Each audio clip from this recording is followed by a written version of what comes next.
Diretamente do Rio de Janeiro, recebo aqui o nosso grande Roberto Mota, que já está aí. Olha. Ó. Mota. Direto, como vinhetas. Se me permitir, já que a o Mota gente não tá aí. paga nada, mas a gente puxa muito o saco dos nossos Isso, convidados. falar em puxar aqui. saco, ele tem o livro Jogando para Ganhar. O lançamento vai ser em Porto Alegre, na livraria Santos, às 19 horas, na próxima sexta, dia 1º de setembro. É isso, Mota? É isso aí, pessoal. Muito obrigado. Prazer estar aqui de volta. E eu gostei do cachorro da vinheta. Você gostou?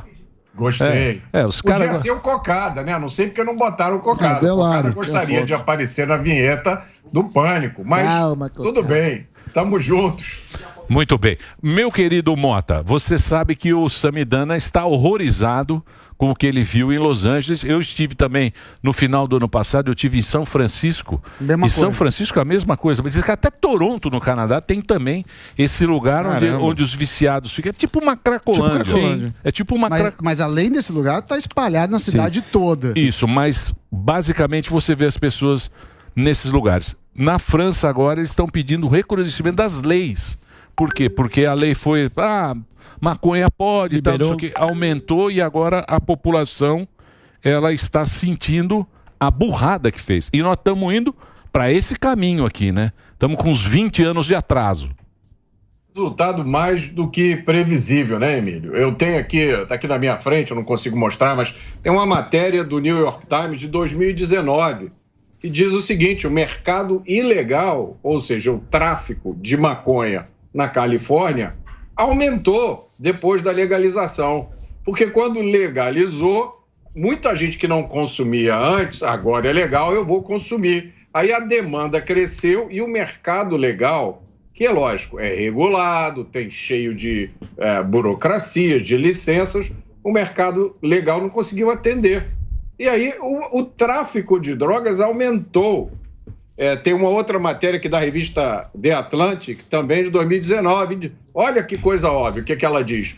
O fim da proibição da maconha não acabou com os crimes relacionados com as drogas, que é um dos dois grandes argumentos pela legalização, que quando for legalizado vai acabar o tráfico, então os traficantes vão sumir, vão abrir empresas com CNPJ, os soldados do tráfico vão todos arrumar trabalho pela CLT, é tudo uma grande falácia. O que a gente sabe, o que aconteceu em todos os lugares do mundo, foi isso que o Sami viu em Los Angeles. Bom, aproveitando, então é legal falar do Zanin, tá na pauta aqui, Mota, que o Zanin votou contra, né, as drogas aí dessa lei. O que você achou desse voto dele, que dividiu muito, até quem é da esquerda criticou? Eu acho que muita gente fez uma avaliação apressada desse voto. O que você espera de um magistrado de uma Corte Suprema, que é uma Corte Constitucional? Que ele julgue os assuntos que chegam lá à luz da Constituição e considerando-se o papel do tribunal.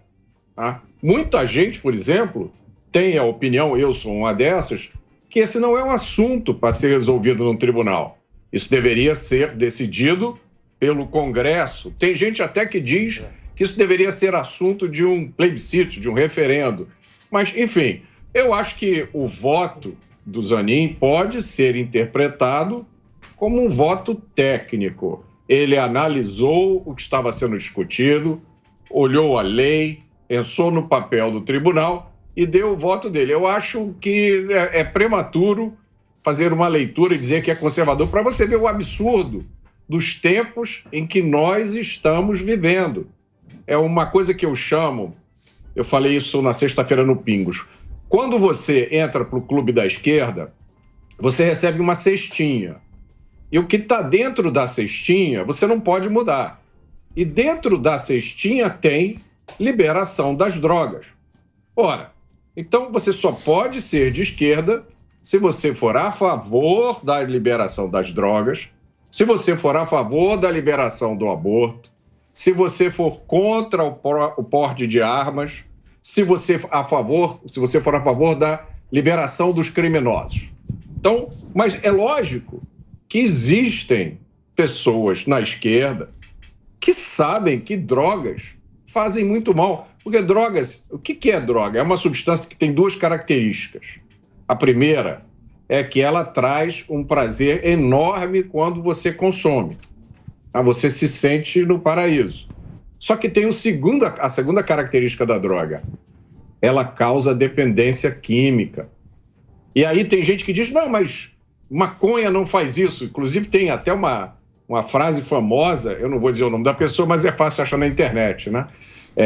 De uma pessoa que diz o seguinte, esse negócio de maconha, que maconha vicia, é mentira, porque eu fumo maconha todos os anos, há 50 anos, e não sou viciado. Todos os dias, há 50 anos, e não sou viciado. Agora, eu conheço o caso de 2 pessoas que ficaram dependentes e que tiveram as suas vidas estragadas por maconha. Não foi nem crack, nem LSD, nem heroína, nem nada. Então tem essas 2 características. Como é que alguém em sã consciência pode estimular, promover ou glamourizar uma coisa que causa dependência química? Mas isso é uma das grandes hipocrisias dos canhoteiros, né? Esse e o negócio de gostar de pobre. Falar que tem a vida de pobre, tudo, né? Todos isso. Na espuma do champanhe, falando dos pobres e não sei o quê, do racismo, pobres. Né? Do racismo, sim. Todos metendo o dedo ali. Mas esse é um problema que também o Estado lá também sofre com isso, porque a partir do momento que você está tutelando essas pessoas, você precisa cuidar delas, não pode... É difícil essa conta, né, Mota? Emílio, não é simplesmente abandonar os caras, né? Eu pensei muito tempo sobre isso, refleti, li, e em relação a isso, eu penso de uma forma conservadora. O que quer dizer isso? Existem problemas que não têm solução. O problema do crime, por exemplo, não tem solução. Não existe nenhum país onde você vá e onde você não possa ser vítima de um crime. Tem países onde é mais fácil, tem países onde é mais difícil. É impossível você impedir uma pessoa que quer se drogar de encontrar droga em algum lugar, comprar e usar. Isso é diferente de você estimular. Então, essa história da esquerda de dizer que a solução para o problema das drogas é a regulamentação. A discussão tem que acabar aí, porque não existe solução para o problema das drogas. É daí que vem aquela outra história, aquela falácia também da guerra perdida. Não, precisamos liberar, porque a guerra contra as drogas é uma guerra perdida. É a mesma coisa que dizer que a guerra contra a sujeira é uma guerra perdida. Então não adianta mais tomar banho. E a guerra contra os homicídios? Quantos homicídios acontecem? A polícia prende, os bandidos vão para a cadeia, mais gente continua cometendo homicídios. Tem problemas que não tem solução. A gente tem que encontrar a melhor forma de lidar com eles, que, para mim, no caso das drogas, o caminho é claro. É educação para explicar para as crianças e adolescentes quais são as consequências do uso de drogas e repressão para quem trafica. E aí eu queria fazer uma proposta, Emílio. Sim. Tem muita gente de esquerda que vem com esse papinho de dizer, olha, a gente precisa proteger o usuário, prender não adianta. Eles não falam isso? Para cuidar do usuário é melhor descriminalizar. O problema não é o traficante, o problema é o usuário. Então eu faço aqui uma proposta. Olha aí, o Pânico lançando uma proposta de política pública. Vamos ver se os esquerdistas estão falando sério. Eu faço a seguinte proposta. Libera para o usuário. Qualquer um pode consumir qualquer droga quando quiser, sem limite, sem nada. Com uma condição. Tráfico tem que ter as penas triplicadas. Se você for consumidor, tudo bem, nada vai acontecer a você. Você vai para um cursinho, vai receber uma terapia, mas se você estiver traficando, você fica no mínimo 20 anos na prisão, sem direito a nenhum benefício e sem progressão de regime. Eu acho que os esquerdistas topam isso, não topam? Muito bem. A preocupação deles não é o usuário? Tá feita a proposta aí. Deixa eu fazer o break do Reginaldo, senão ele fica muito bravo. E a gente continua o papo aqui nas plataformas. Vai lá, Reginaldinho. Obrigado você da Rede Jovem Pan de Rádio. Arnaldo. Muito bem. Você tem mais perguntas? Tenho. Ô, Mota, sobre essa questão da descriminalização, até parece que o traficante... O Mota tem o livro é bom, desculpa te interromper. Tá aqui, ó. Só para mostrar o livro, que engloba também esse assunto, o livro do Mota, que é... Aqui, ó. Aí, Jogando ó, pra ganhar. Aqui, esse livro é muito vou bom. mostrar para vocês. Tem um capítulo onde eu analiso todos esses mitos. Olha aqui o título do capítulo. Tapa na Pantera. Clássico. Todas essas questões estão analisadas aqui. Eu dou exemplos, dou números. Falo, por exemplo, na Suécia, a maconha é proibida. O uso de maconha é crime, punido com pena de prisão. Na Suécia. Mas por quê? Aí você vai ler lá, tem um documento da política oficial que diz o seguinte: é para proteger o usuário, é para evitar que as pessoas caiam no vício. Mas vai lá, diga lá, qual é a pergunta? Não, sobre essa questão da descriminalização, até parece que o traficante ele vai pagar o imposto, né, da droga quando foi legalizado, porque justamente é algo muito lucrativo, porque você não tem absolutamente nada ali para pagar imposto. E também seria anistiado, Mota, a partir do momento que fosse descriminalizado a droga, quem foi preso traficando anteriormente seria anistiado? Estaria livre de qualquer punição pelo Estado? Se você acaba com o crime de tráfico, todo mundo que está preso por tráfico tem que ser solto, porque uma mudança na lei penal, ela retroage para beneficiar os réus que foram condenados por aquela lei. Então, isso se o tráfico for descriminalizado. Essa história de descriminalizar o porte, ninguém sabe qual vai ser o resultado disso. Isso é um grande experimento social que está sendo feito às custas do futuro dos nossos filhos, às custas da nossa polícia. Vocês já imaginaram como é que vai ser a rotina da polícia agora? Pois é. Como é que a polícia vai lidar no dia a dia com essa situação? Porque aquela história, né? A princípio, parece ser uma coisa que funciona. É aquilo que você estava falando, não, eles vão pagar imposto. Porque tem essas lojas, por exemplo, você vai lá onde o Sami foi, é tudo loja meio Apple, né? Sim. Mas é uma parcela muito pequena, porque é muito caro. Essa maconha aí que eles falam, que é a maconha dos ricos e famosos. A maconha limpa. Que eles fazem lá no Colorado, tem as fazendas de maconha, que é a maconha... Do Justin Bieber. Do Justin Bieber. A maconha boa, maconha pra sommelier. Isso, sommelier. Você fala, nossa... Você convida o... Você harmoniza com a larica. Você fala, você harmoniza com vinho e não sei o quê. É uma maconha caríssima. O problema é a biqueira. Opa. É o cara que tá lá, é a mãe do cara que mora no aviãozinho. É um aviãozinho. Ou você acha que os caras vão parar? Mas lógico que não. Emílio, isso aconteceu no Canadá. Tem uma reportagem aqui, eu vou achar aqui uma hora dessas, em que fizeram uma pesquisa e no Canadá descobriram que tem muito traficante de maconha que não quer se legalizar.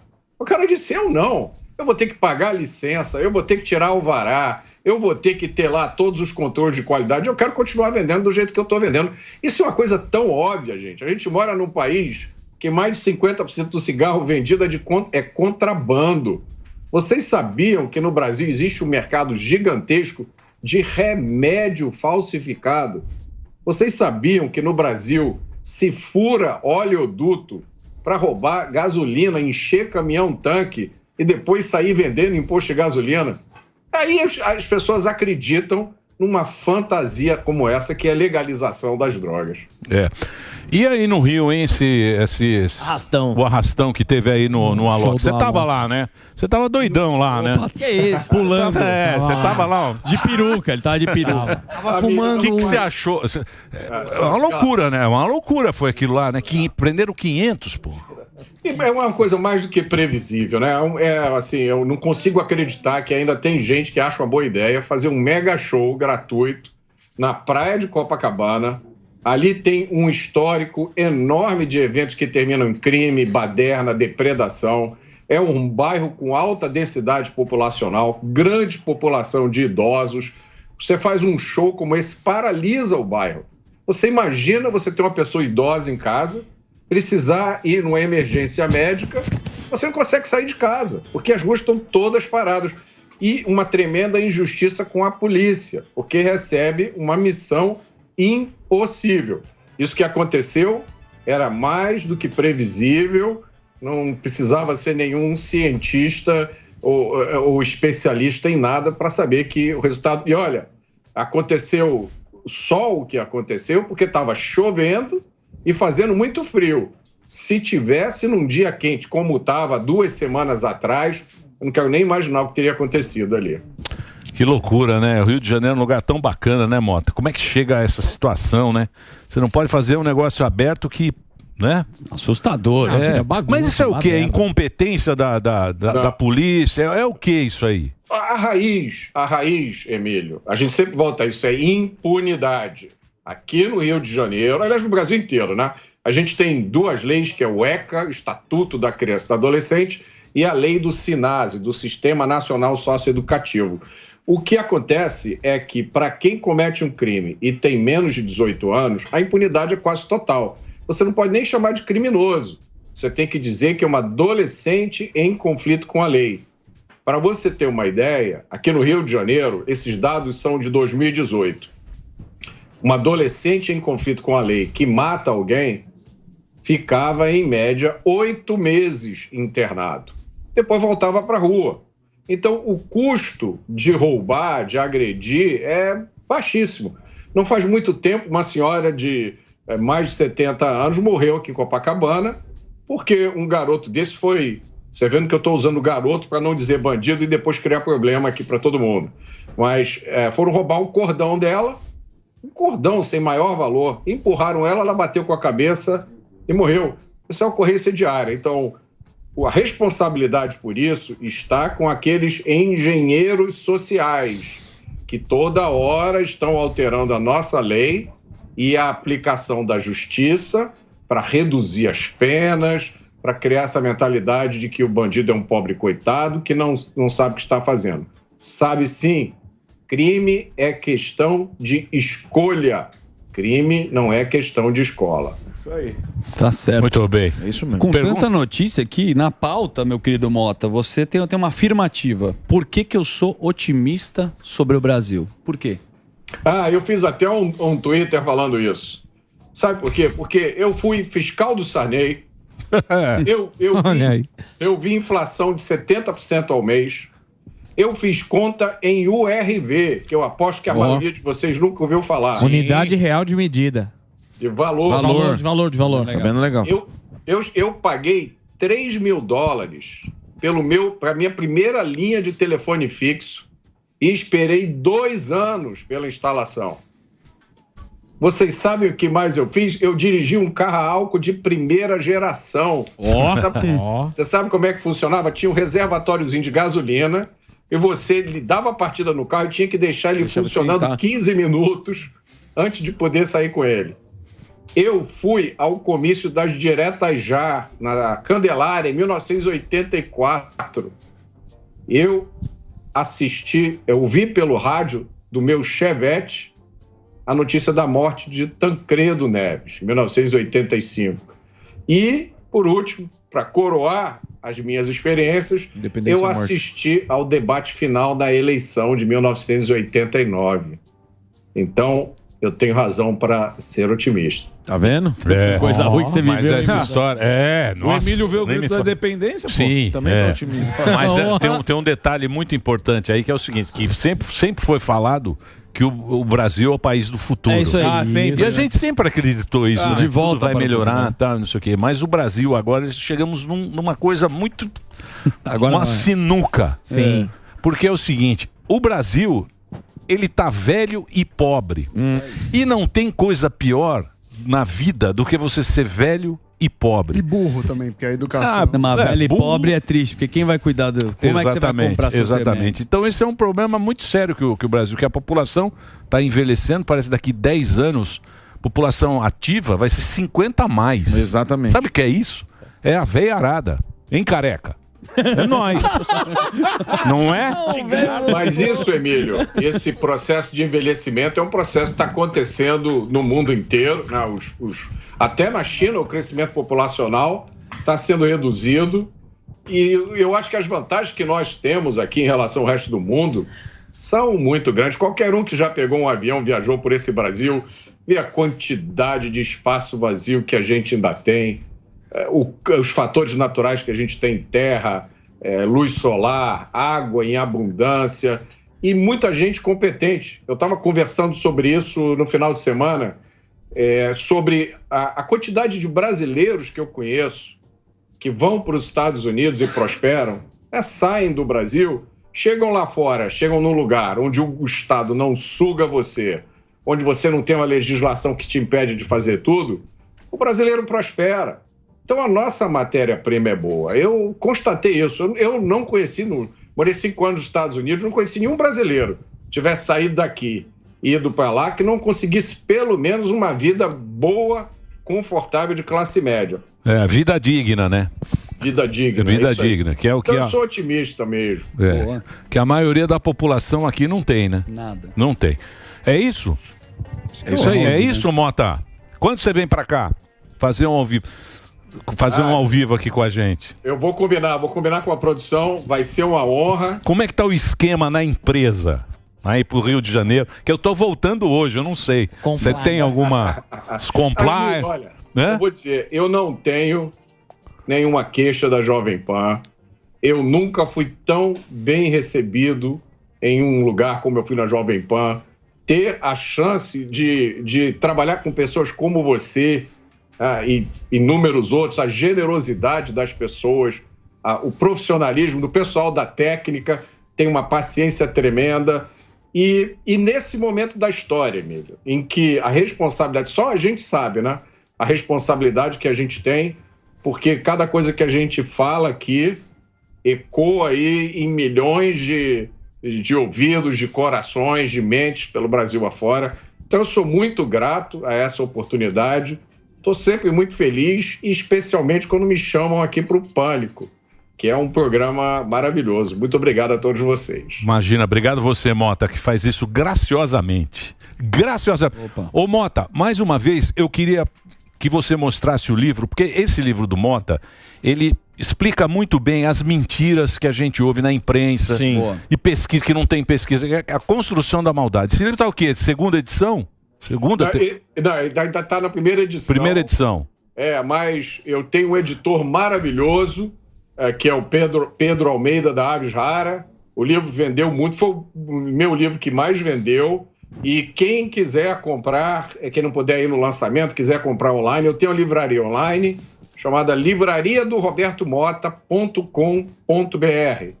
E eu estou dando um desconto especial para quem for policial, para quem trabalhar com segurança, usa o código segurança, sem o cedilha, Seguranca 50, para todos os policiais, em agradecimento ao serviço de gente que coloca a sua vida todo dia em risco para proteger a nossa. Boa.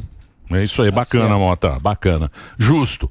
Então é o seguinte, tem Os Inocentes do Leblon, que é a história do Partido Novo. O Mota é um dos fundadores. Exatamente. Quem afundou o Novo? O Sami é 40. Sapatênis era embaixo da mesa. Siqueirinha na cueca. Siqueirinha na cueca. Patinete laranja. Brodagem com Siqueirinha. Isso aqui eu vou te falar. Quem afundou o Novo? Chapolin. Temos aqui o Gilson hoje, é do Novo. O Novo, na minha opinião, Emílio, ele perdeu o rumo.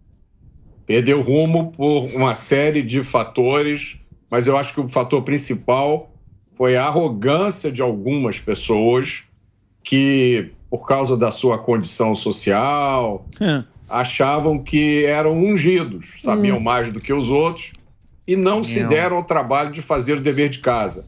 Essa é uma coisa que eu aprendi e que eu explico no meu livro, O Jogando para Ganhar, que agora está saindo em segunda edição, que é o lançamento que eu vou fazer em Porto Alegre. Política é coisa para profissional. Não basta só boa intenção. Quem entra para a política apenas com boa intenção vai ser mastigado e cuspido fora. As pessoas têm que entender como é que funciona a política, tem que se preparar para isso, tem que saber se comunicar, tem que entender quais são os problemas que afligem as pessoas. Tá? E vem daí o meu interesse por segurança pública, né? Porque eu logo percebi, a gente vive uma tragédia aqui no Brasil que não tem fim. Então, mas eu acho que o Novo tem salvação, o Novo tem excelentes quadros e tem um espaço enorme agora em que a direita brasileira está passando por um processo de depuração, eu acho que a gente pode dizer assim, né? A gente está vendo quem tem realmente convicção e quem entrou nesse barco só para poder passear de graça. É verdade. E também tem uma coisa, né? Os políticos tal tem que ter bom senso agora, porque a população ela tá aprendendo, ela tá avaliando, Tá ligada. ela tá ligada. A turma Exato. tá muito ligada ali, ó. Boa. Vendo aqui, então tem que ficar muito ligado. Daqui a pouquinho a gente vai conversar com o Gilson Marques. Mota, obrigado, Mota. Eu Porto que Alegre, agradeço. sexta-feira em Porto Alegre. Sexta-feira, 19 horas. Eu espero todo mundo lá. Vai ser peraí, deixa eu pegar o nome aqui do local. É na Livraria Santos, na Galeria Casa Prado. E quem não puder, vai na minha livraria online e compra o livro lá. Boa. Obrigado, Mota. Um abração pra você. Tá aí o nosso querido Mota, diretamente do Rio de Janeiro, dando um show de informação pra vocês. É isso? É isso Eu mesmo. gosto do Mota. Sim, careca, craque, um dos craque. carecas mais queridos do Brasil. Careca, gente boa. Vários carecas queridos.